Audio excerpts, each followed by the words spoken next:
The Lord bless you this midweek. I trust that you're keeping well, that you've had a really blessed week so far, and that you're looking forward and expectant for the weekend and all God will do on Sunday. Well, we've got a great lineup today. We've got some really good worship songs. We've got a guy called Alistair Cole, a real prayer warrior. He's going to be sharing on prayer, and I'm so excited about what he's going to say. So let's pray and get into the worship. Hallelujah. Bless you, Lord. Bless your name, Lord. Come, Holy Spirit, come. We bless you, we praise you, O God, for you are God. Lord God, as we enter a time of worship and a time of praise, be glorified. Then as we come around your word, O God, I pray, Holy Spirit, you would speak to your church. Be glorified in all that's said and done this morning. To you be the glory, the now and forevermore. Amen. Amen. Lord bless you.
sweet the sound that saved a wretch like me. I once was lost, but now I'm found.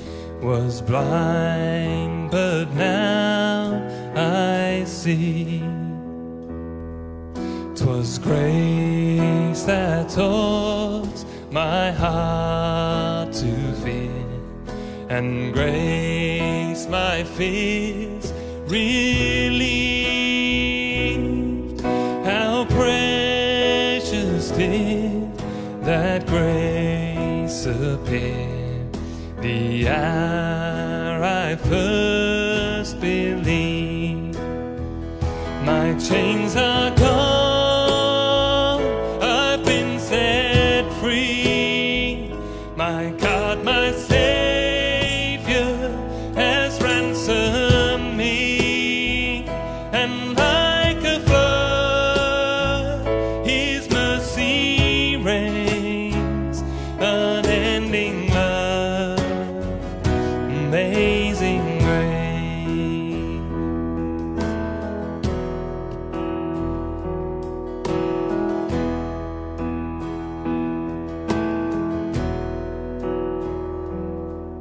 The many dangers, toils, and snares I have already come. 'Tis grace that brought me safe thus far, and grace will lead me home.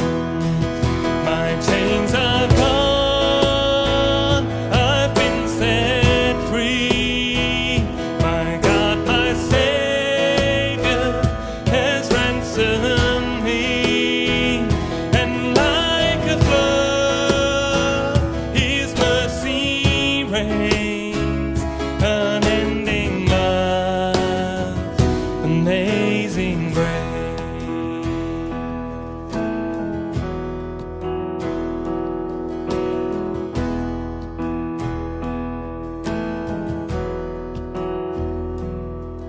When we've been there 10,000 years, bright shining as the sun, we've no less days to sing God's praise than when we first. Let's declare my chains are gone. My chains are gone, I've been set free. My God, my Savior has ransomed me, and like a flood His mercy reigns. Unending love, amazing. One more time, my chains are gone. My chains are gone, I've been set free. My God, my Savior has ransomed me, and like a flood His mercy reigns. Unending love, amazing grace.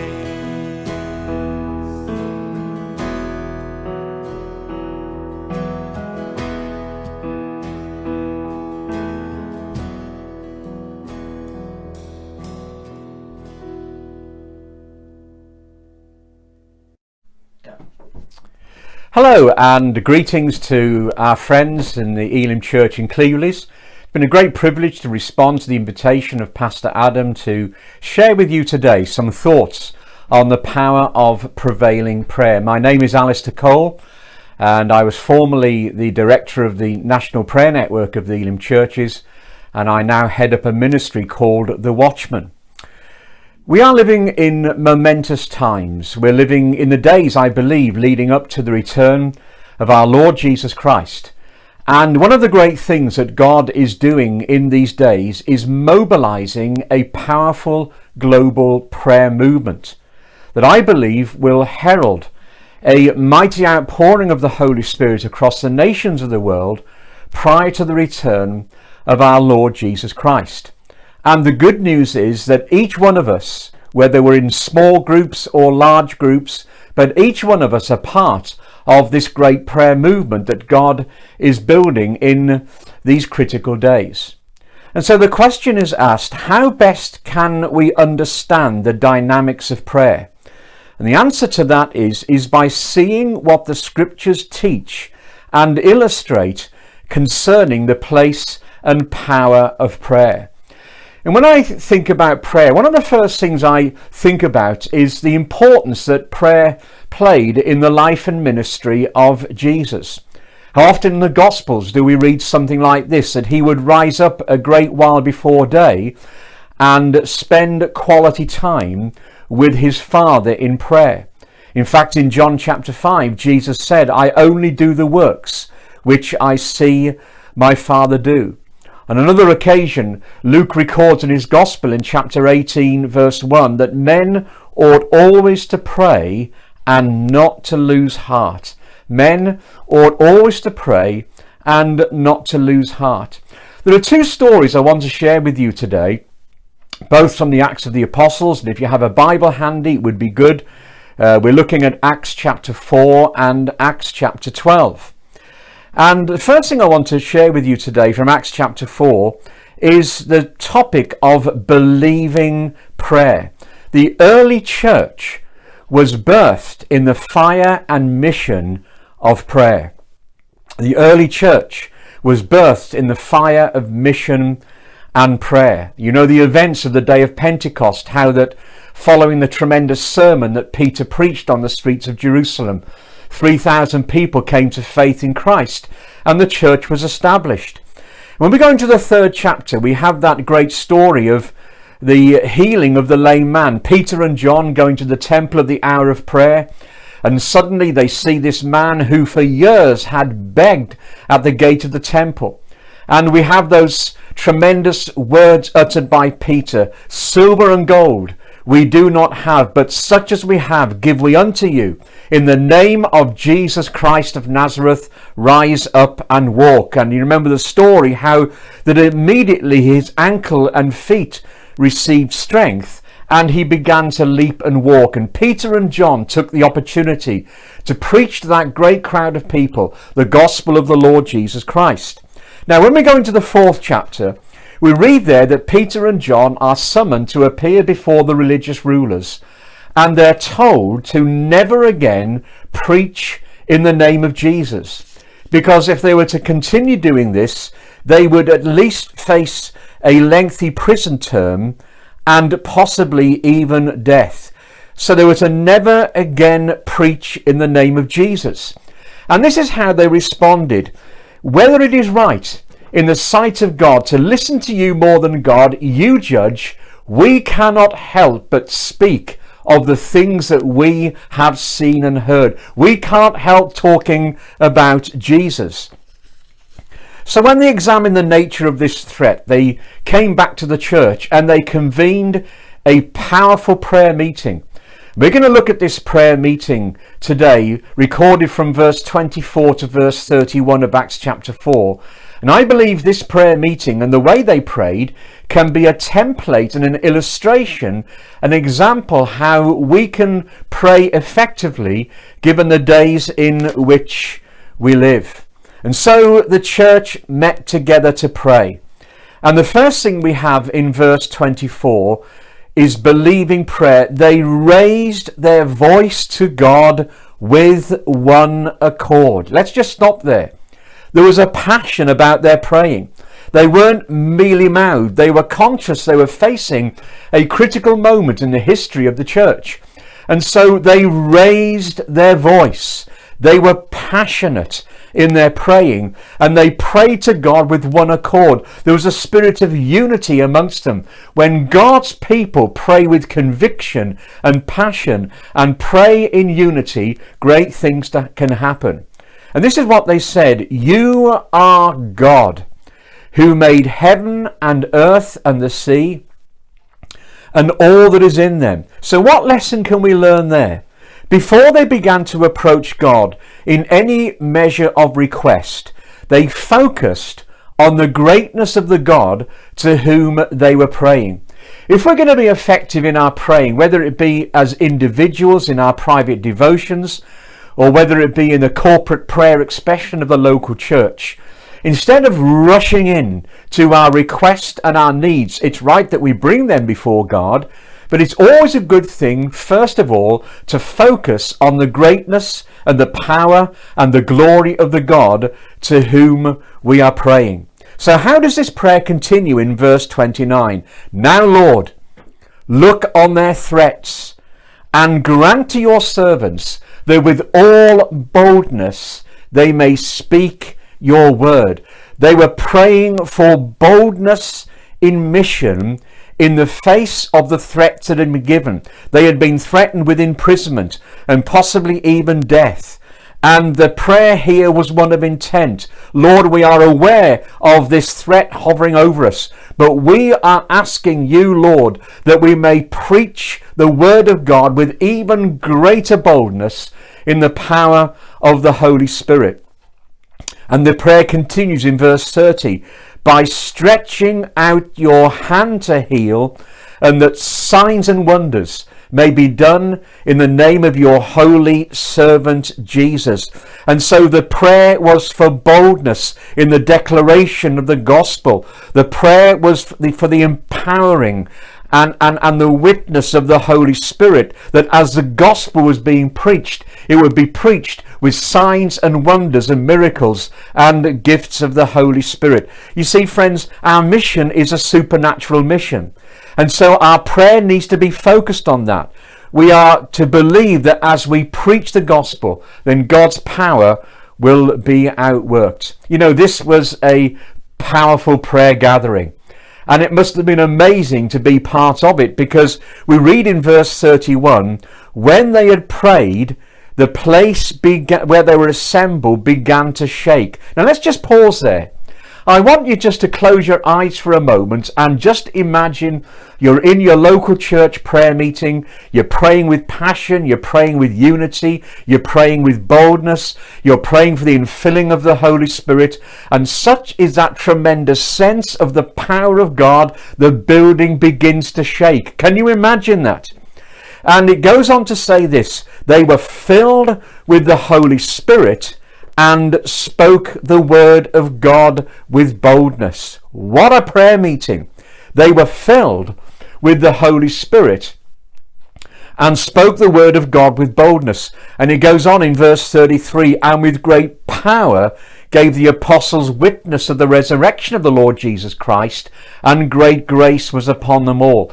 My friends, I believe the local prayer gathering of the local church can be the environment in which the Holy Spirit can be outpoured, and by which we can enter into the great ministry of the gifts and the power of the Holy Spirit. So that's believing prayer. We now cross over into the 12th chapter of Acts, and we see here the power of prevailing prayer. The word prevail literally means to firmly establish or to make lasting impact. And just a moment background to Acts chapter 12, there had arisen a fierce tide of persecution directed against the Church of Jesus Christ, and many of them were scattered abroad and went everywhere preaching the word. King Herod initiated a campaign against the church, and he had killed James, the brother of John, with the sword. And when he saw how that it pleased the people, he arrested Peter also, with the intent of killing him following the feast of Passover. So think about this situation faced by these believers. Their beloved James, one of their founding apostles, had been beheaded by this tyrant Herod. And he had arrested Peter with the same intent of killing Peter following the feast of Passover. Now, where does prevailing prayer come in? Well, we have this in verse 5. Peter, therefore, was kept in prison, but constant prayer was offered to God for him by the church. Constant prayer was offered to God by him, for him by the church. And so prevailing prayer, the Message translation puts it something like this: the church prayed for him most strenuously. The Amplified Bible renders it this way: unceasing, unfainting, unlimited prayer was made to God on Peter's behalf. Strenuous prayer. This wasn't just some mealy-mouthed exercise. This wasn't just some passive situation. The word strenuous there literally means making or requiting great exertions. So what happened? Bearing in mind Peter was chained and guarded by 16 guards. But as the people prayed strenuously with prevailing prayer, we read there that an angel of the Lord stood by Peter, and a light shone in the prison, and struck Peter on the side, and raised him up, saying, "Arise quickly," and his chains fell off. What principle can we learn from that? The church faces powerful challenge today. There are forces abroad who are intent upon marginalizing all expressions of the gospel. We are involved in a supernatural battle. We're reminded by the Apostle Paul, we don't wrestle against flesh and blood, but against principalities and against powers, against spiritual wickedness in high places. And prevailing prayer is going to be our chief weaponry in encountering that. We read here that the prison doors opened. And the word there for open is the word automate, from which we get the word automatic. God was with Peter every step of the way. And when Peter came to realization that the prayers of God's people had been answered in verse 11, he says, "Now that I know for certain the Lord has sent his angel and delivered me." Meanwhile, back at the church prayer meeting, here they are praying strenuously, praying unceasingly, and Peter knocks the door, to the surprise of the young lady Rhoda. And eventually Peter gains access into that prayer gathering, and Peter gives glory to God, declaring that it was God who brought him out of prison. All of this came about through prevailing, passionate, united and increasing prayer. So let's earth this. What can we learn from these two stories today as to how we can effectively be involved in prayer in our own lives, in our fellowship, and in the days in which we're living? A famous preacher back over 100 years ago, well over 100 years ago, a man called C.H. Spurgeon, one day was preaching in his church on the subject of prayer. And he made this statement: prayer is a slender nerve that moves the arm of omnipotence. Prayer is the slender nerve that moves the arm of omnipotence. The writer to the Epistle of James in chapter 5, in talking about Elijah, the great prophet, being a man of passionate prayer. In verse 16, and I looked this up in the Amplified Bible, and I want to just bring my little talk to an end today by quoting this: "The earnest, heartfelt, continued prayer of a righteous man makes tremendous power available and is dynamic in its working." The earnest, heartfelt, continued prayer of a righteous man makes tremendous power available and is dynamic in its working. Let me just say this: we don't have to be super spiritual Christians to be effective in praying. You may have been a Christian 5 minutes, and you simply come before God and bring that expression to him. He hears every prayer. It doesn't have to be dressed up in posh English language. You can cry from your heart, passionately in your way using simple language, and we know that God hears every prayer. And we can have the assurance today that this is the potential power that we have at our disposal: believing prayer and prevailing prayer. May God bless you. I trust this will be a blessing to you today. Just as I close, it may help you to know that a few years ago I wrote a book, and this is the book here. It's called The Dynamics of Effective Prayer, and it's a book that gives a biblical view and a biblical base for all expressions of prayer.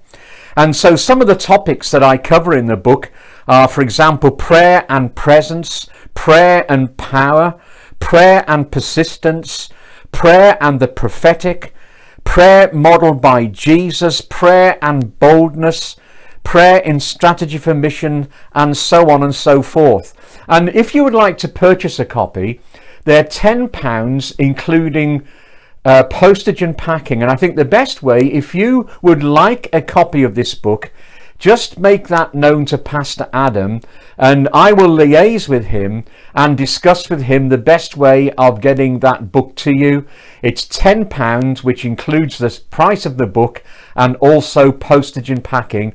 But I believe it's a book that will be a blessing to you and will help you and encourage you in your prayer life. Now, I want to thank you again for the opportunity of sharing with you, and I pray God's blessing upon you as individuals and God's blessing upon you as a church in these coming days. May God bless you. Amen.